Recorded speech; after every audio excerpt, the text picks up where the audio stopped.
What happens if your kids grow up, move out from home, and you realize you never spent much time with them when they were young? Imagine an outcome you don't want, feel it, it hurts. Oh, maybe you cry, maybe you really feel how regretful you are about the choices you made or didn't make. Snap back into your body now. I can still correct this. That's powerful.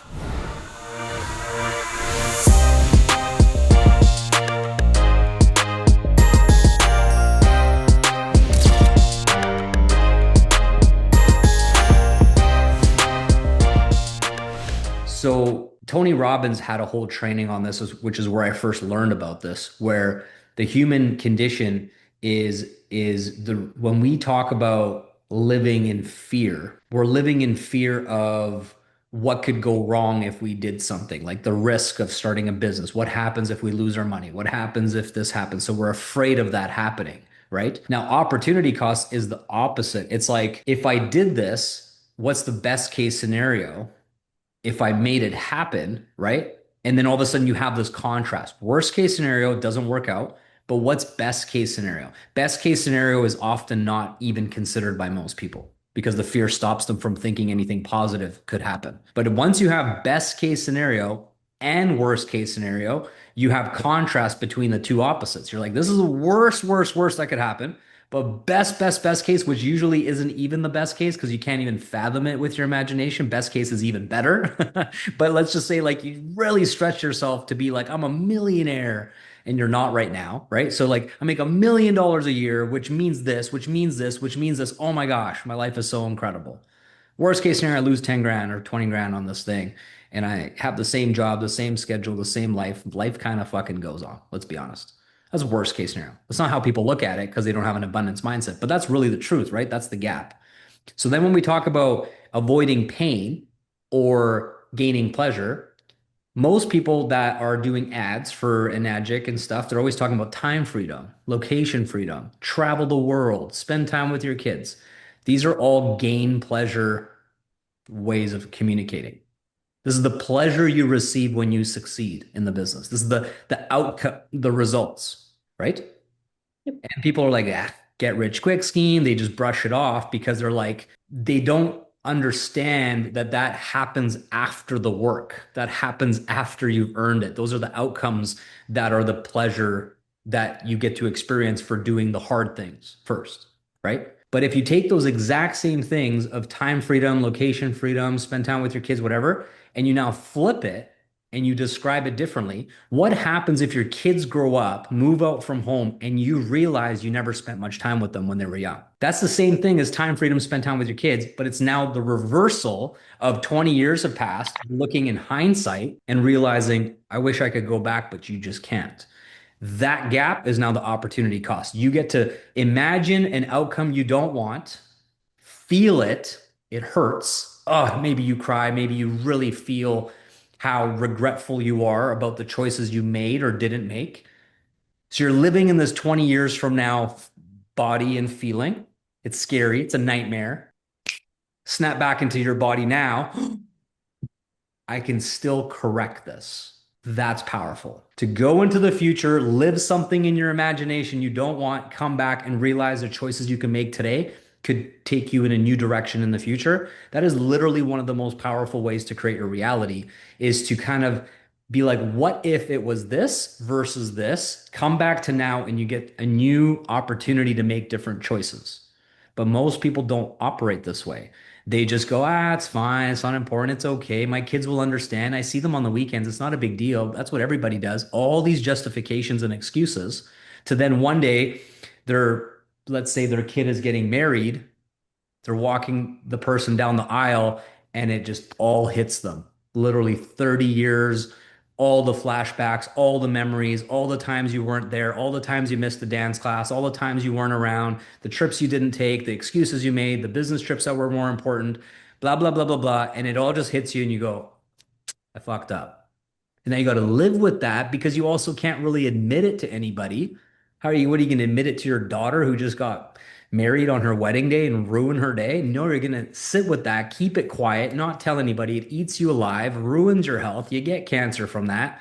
et cetera, et cetera. Like this is very common stuff. So if we can try to paint this picture and the person goes, "Oh my gosh, you're right, but today I'm 35 or 40, I'm not 65 or 70. I can go in this new direction based on this realization I had today." That's pain imagined that gets brought back to now and then pain avoided with a new set of actions and choices.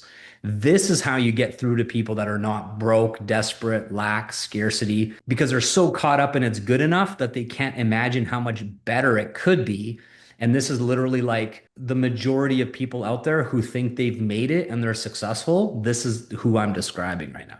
And it's the audience that doesn't really get marketed to a lot in this way because everybody kind of markets to the people that are struggling, the lower class status people. But when you can like really get through to the people that think they got it going on, whew, they're quick at making decisions. They have resources. They have credit cards. They have, they can pull the trigger real fast. They don't need to sit there and dwell on it or save up or all this other stuff. So if you can crack the code to that audience, you will make crazy bank, crazy sales. And the health and wellness space is awesome to sell units.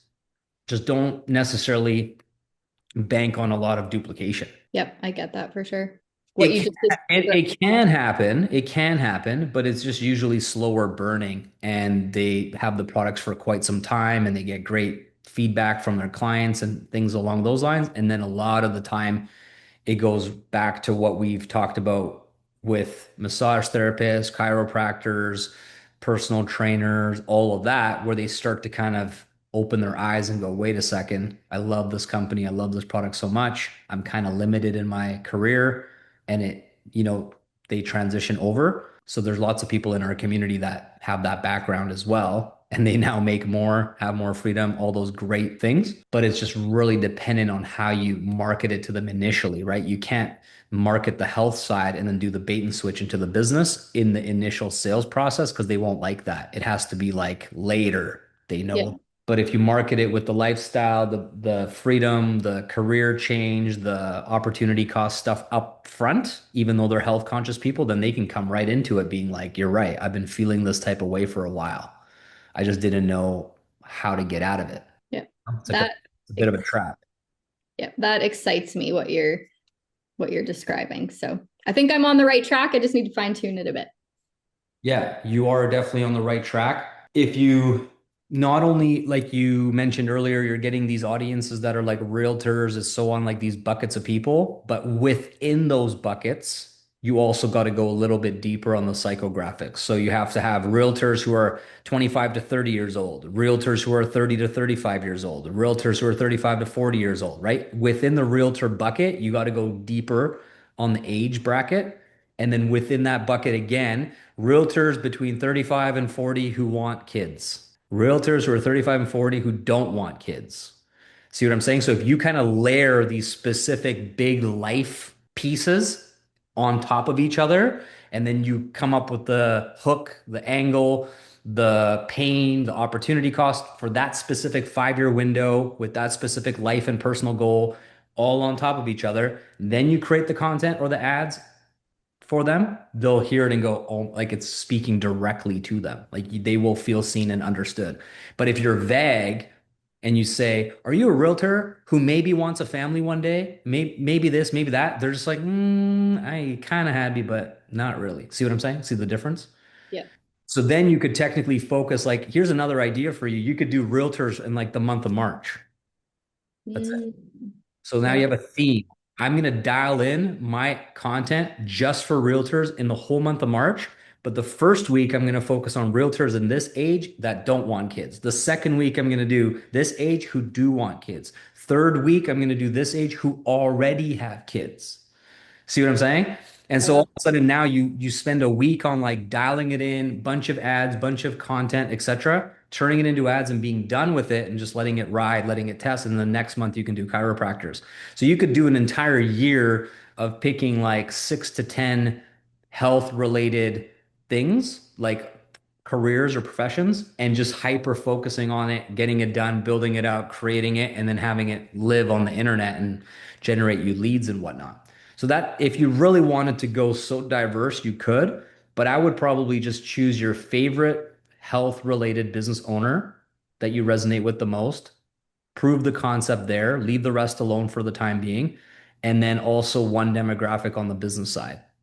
So one health demographic, one business demographic, build those out, see how that goes, because otherwise you'll probably just be a little bit like overwhelmed with what really gets somebody to see the value in this. Because, like I said, there's a lot of nuances. And once you find that specific nuance to a demographic, the sales explode, you Mhm. know? But it's that like kind of sort of understand them, but not really understand them that keeps you stuck. Feeling like they're about to buy and you lose them last second. That's the feeling that you have because you're close, but you're not quite there. So find a way to really get dialed in. Cool. That's super helpful. Thank you. Yeah, you're welcome. I'm super pumped for you on all these changes and adjustments that you're making. Thanks. It feels right. It feels really good. That's alignment in a nutshell. Yeah. That's awesome. All right.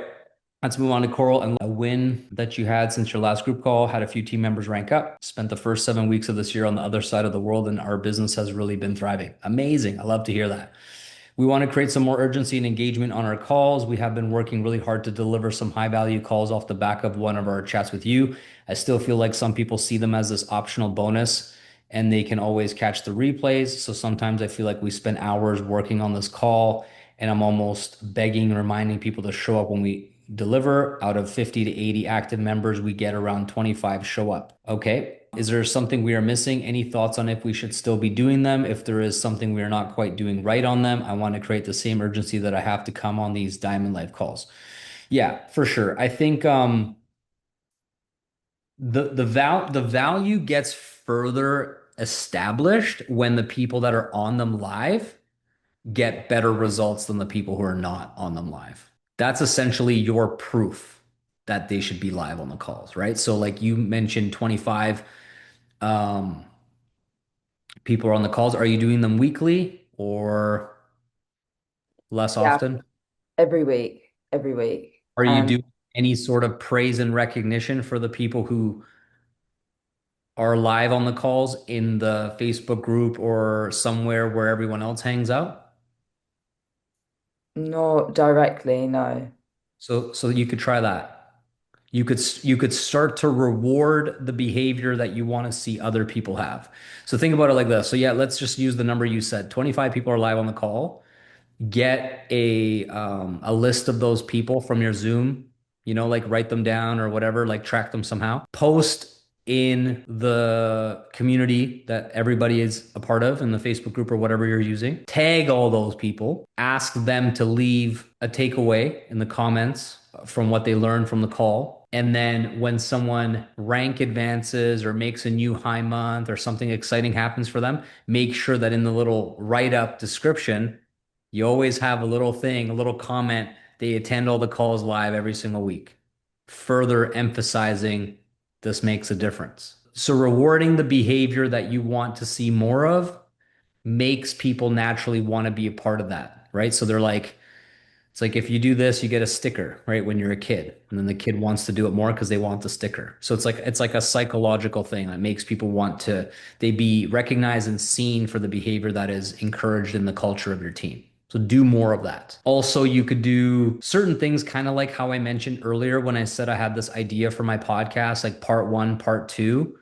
Uh, Something like that's just a direction you could go where like is there some kind of benefit to being live that they don't get when they watch the replay? Because I'm assuming right now you have the call recorded and it's exactly the same call if you're live or not live, except you're maybe not able to go in the chat or interact to a certain degree, but the information, the access to the knowledge is exactly the same. So what if you change that? What if you did 30 minutes of the call is a part of the replay. And then the other 30 minutes is you can only experience it live and you don't even like share it anywhere. Like it's literally gone. The call ends, you have to take notes. And if you're not on it, you miss out. And then the first half goes into like your call archive. So you can almost structure the call to be this is something we want everyone to have access to as a replay. So it's not like wasted effort for you to prepare for the call and make it awesome and high value, like you said. But this part here, the Q&A, the hot seat coaching or like looking at people's ads and giving them feedback or anything hands-on or interactive that you might be doing with the people that are live, that's only for people that are live. So once again, Yeah. praise and recognition around what behavior you want to see more of, and then also simultaneously giving some form of access or better experience if you're live versus replay. Those are all ways that you can increase engagement. Now, with that being said, you will get the automatic people that are like, I can't make it at that time. I have work, international people, blah, blah, blah. Now, the only one solution I kind of know of in that regard is having the call on a weekend. We do have it on a Sunday morning. We do. And like our 90% of our team is UK. And I appreciate that some people have jobs and I don't mind that. And I also think, am I focusing then on the wrong thing? Like, does it matter how many people are in there? Am I that I'm worried that only a percentage of them turn up? Like, should I just be focusing my energy on that? I just feel like sometimes we're a little bit disheartened when we spend hours working on it and we're so excited to deliver it. And I'm seeing people slowly trickle in. And I just think, oh man, like I know how valuable this could be. Do you know?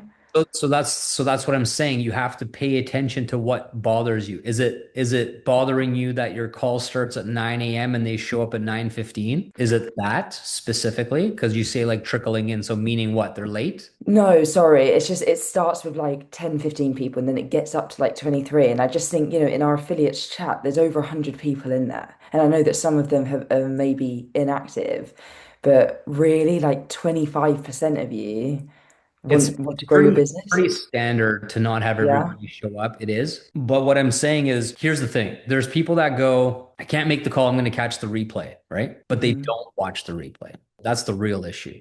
Now, if someone can't make it for whatever reason, children, commitments, job, and they make time for the replay and they're technically up to speed and they get the results from implementing what was taught on the call, then it's technically okay. Like it's fine. It just doesn't give you the same sense of like everybody's on the call who could be on the call. And you just got to kind of not make that a big deal. But it's the people who don't show up, don't watch the replay, they're doing all the wrong stuff and they're not getting results. That can be super frustrating as a leader for sure, which then further goes back to my previous point where you're emphasizing if someone hits 6A and you can actually see their track record of being on these calls and implementing what you taught on the calls, that needs to be recognized and mentioned so that Mhm. everybody who's not winning and wondering, I don't understand why I'm not making money and na na na na na, and they just can't freaking see it for what it is, you can be like, well, have you been on the calls? Or at least always watch the replay and took action and implemented on what was taught. And if you can actually show like some kind of logging in um, attendance track record thing. Like in, for example, some of these learning websites like a Kajabi and ClickFunnels and Go High Level and all this stuff, it actually shows the last time you signed in. So if you can see the last time someone signed in was 2 months ago and you can screenshot that and they're asking some kind of question, you just share the screenshot and be like, I wonder if this has anything to do with the fact you're not succeeding.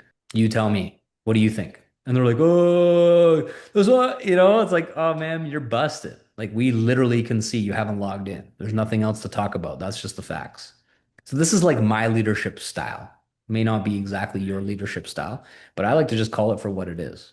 Let's not beat around the bush. The fact is you haven't logged in 2 months. Now own up to it. Be like, yeah, you're right. I just haven't been doing what I need to be doing. Take responsibility. Say it's on you. Don't blame me. Don't blame the system. Don't blame the platform. Don't blame nobody but you. Take ownership and go, I'll do better because I want this. I was just going through some whatever, some stuff. Great. Then today is your day one. Get back to it. And we move ahead. That's my leadership style.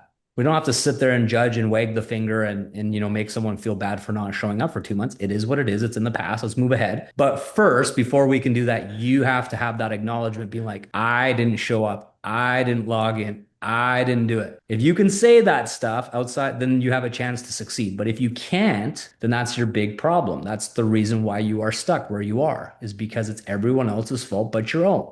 This is very, very common in this industry, in life in general, but it especially gets exposed in this industry for sure. Takes like a big man, a big woman to be like, Actually, I've been so mad at everyone else, but I should just be mad about me. And once you say that, it's like, feels so good. And then you can get back on track, you know? So these are some ways for you to, instead of like trying to sweep it under the rug and pretend it's not happening, find a way to be more like, put a spotlight on it. You know, like here's a spotlight. All of these people winning. You said you had some recent rank advancements in the community in the last 7 weeks, like in your what you wrote. What about those people? Have they been live on the calls? Have they been prioritizing it? There you go. What else do you need to know? It's right there.